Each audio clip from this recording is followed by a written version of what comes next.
voilà. Je mets juste cette petite musique en entrée comme ça là pour que on essaye de rire. On entre dans cette vidéo juste avec un peu de rire. C'est très important. Bon, alors, attendez, j'ai tenu le moteur de la voiture. Bien. Bonsoir à tout le monde. Ici, Max Senior Ivoire. Alors, bien avant de commencer cette petite vidéo, comme d'habitude, je vais vous demander de faire une large diffusion. C'est très important. Voilà. En passant, je commence mes propos en mettant en garde toutes ces personnes que j'appellerais des mécréants, comme Jean de Dieu Momo par exemple. On ne teste pas les talibans. Nous luttons pour la justice et l'équité. Nous luttons pour un état de droit au Cameroun. Nous luttons pour le respect de la dignité humaine. C'est ça le sens de notre lutte. Et tous ceux qui se trouveront en travers de notre chemin seront écrasés tout simplement. Quand j'ai fini de dire ça maintenant, je reviens encore en disant, on ne s'attaque pas aux talibans parce que les talibans c'est des combattants et c'est des combattants engagés. On ne s'attaque pas aux talibans. Celui qui s'attaque aux talibans mord toujours la poussière. Quand on aura fini avec le cas Martin Camus Mim, on doit s'attaquer sur le cas Jean de Dieu Momo à fond. Vous savez, on dit toujours que celui qui vole est condamné, est puni. Celui qui recèle est puni 2 fois. Parce que c'est le receleur qui encourage le voleur. S'il n'y a pas de receleur, il n'y aura plus de voleur. Jean de Dieu Momo doit être puni. Il doit être châtié de sa témérité.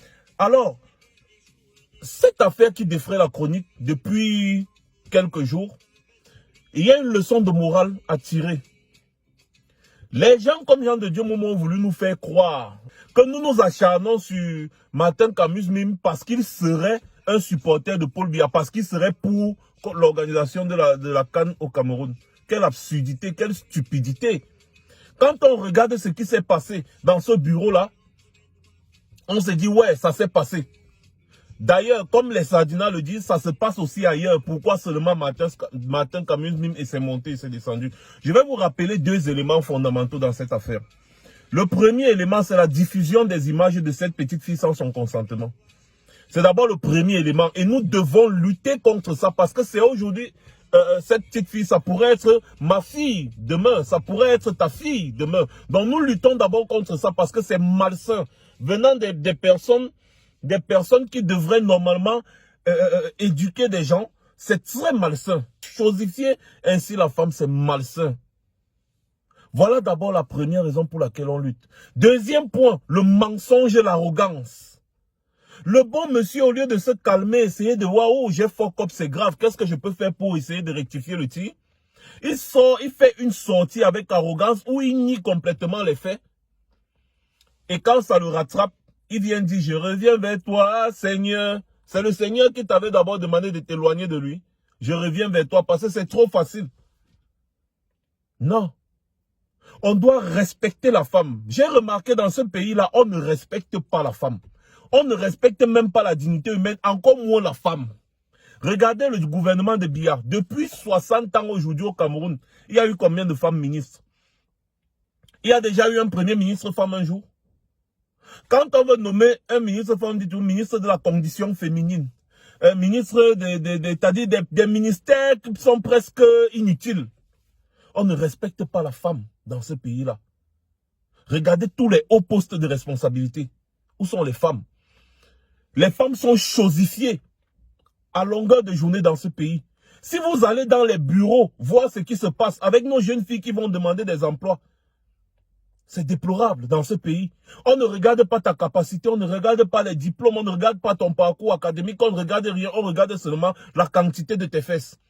Ce que tu as à donner dans ton postérieur, dans tes fesses, c'est ça que ces directeurs recruteurs la regardent. Et c'est déjà même dans nos écoles, dans nos établissements. Les enfants se retrouvent en train de coucher avec les professeurs pour des points, pour les points. C'est ça que nous déplorons. Et c'est ça que Jean de Dieu Momo supporte. Parce que peut-être lui aussi se comporte comme ça. D'ailleurs, on l'a vu dans son bureau avec une femme qui est reconnue ici comme une très grande prostituée, s'appelait Marie-Paul ou un truc comme ça. Là. S'il y avait une caméra dans ce bureau-là, peut-être on verrait beaucoup de choses. D'ailleurs, si la photo de Paul Biya pouvait parler, c'est qu'il nous en dira beaucoup. Hein. Il nous en dira vraiment beaucoup. Il y a un problème d'éthique dans cette affaire. Ce n'est pas c'est-à-dire, ce n'est pas parce que c'est Martin qu'amuse Mime Sardina, non. Il s'est comporté comme un prédateur sexuel. D'ailleurs, il y a beaucoup de témoignages qui l'ont affirmé. Comme un prédateur sexuel. Et il profitait toujours de sa condition physique pour ne pas se faire attaquer. Parce que ces femmes qu'il aurait attouchées, essayé de violer et consorts, ont toujours eu pitié de sa condition physique. Non. Attention, il y a des très grands criminels sur cette planète qui ont profité de leur condition physique pour faire des choses abominables. On ne doit pas tolérer cela. Avec la notoriété de Martin Camus Mime, il aurait fait vraiment des merveilles. Oui, il aurait fait beaucoup de merveilles. Mais non, il se retrouve en train d'être un prédateur sexuel. Il se retrouve en train d'harceler des jeunes filles à longueur de journée. Des journalistes, ils sont passés. Des avocates, ils sont passés. Beaucoup de personnes, ils sont passées. Et là, c'était l'exaspération, le ras-le-bol. Ce genre de choses ne doit plus se répéter dans notre pays. Et il est triste de constater que aucun procureur ne s'est saisi de cette affaire, qui est pourtant devenue publique. D'ailleurs, pourquoi ça m'étonne? Le ministre de la Justice lui-même a apporté son soutien aux prédateurs. Prédateurs de nos enfants, prédateurs de nos petites filles. J'ai une petite fille aujourd'hui qui a 14 ans, elle aura 15 ans l'année prochaine, excusez-moi. Mais si ce genre de choses arrive à ma petite fille, mais je vais finir avec la personne. Et ce n'est pas parce que c'est arrivé à la fille d'autrui que je dois tolérer ça. Non. Cette indignation collective que vous avez vue sur les réseaux sociaux aujourd'hui, c'est quelque chose de louable, de digne, c'est quelque chose de fondamental, c'est quelque chose de génial. Quand nous aurons fini avec le cas Martin Camus Mime, emparons-nous du cas Jean de Dieu Momo, parce qu'un ministre de la Justice qui soutient des prédateurs, des criminels, n'a plus le droit d'exercer en tant que ministre de la Justice, même pas dans le gouvernement, dans un pays normal. Donc Jean de Dieu Momo, nous devons lutter pour qu'il soit démis de ses fonctions. Parce que son rétro-pédalage que vous avez vu, c'est John Guté. C'est John Guté qui lui a demandé attention. Malgré tout ce qu'on a fait, malgré toutes les évidences, il était toujours en train de trouver des raisons sur les actes, les agissements de Martin Camus Mime.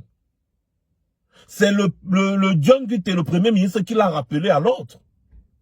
Et donc, nous ne devons pas tolérer ce genre d'individus qui vivent sur le dos du contribuable et qui narguent en même temps le même contribuable. Je dis non. Je dis non. Jean de Dieu Momo doit être châtié de sa témérité. C'est aussi simple que ça. Alors, c'était un peu ma sortie, n'est-ce pas, dans cette affaire-ci, là, définitive. D'ailleurs, j'avais déjà fait tout un live où j'avais évoqué ce sujet. Et donc, pour sortir, pour finir, je remets notre petite musique qui est subitement devenue virale encore une fois de plus pour essayer d'enjoy un peu. Merci de m'avoir suivi. C'était Max Seigneur Ivoire. Écoutez un peu cette musique avec moi et surtout partagez la vidéo.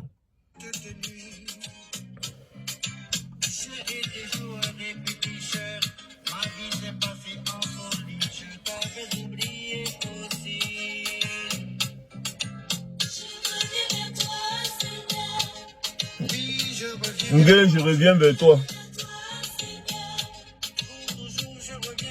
Les talibans qui s'y frottent, s'y piquent. Sachez-le. Bye bye.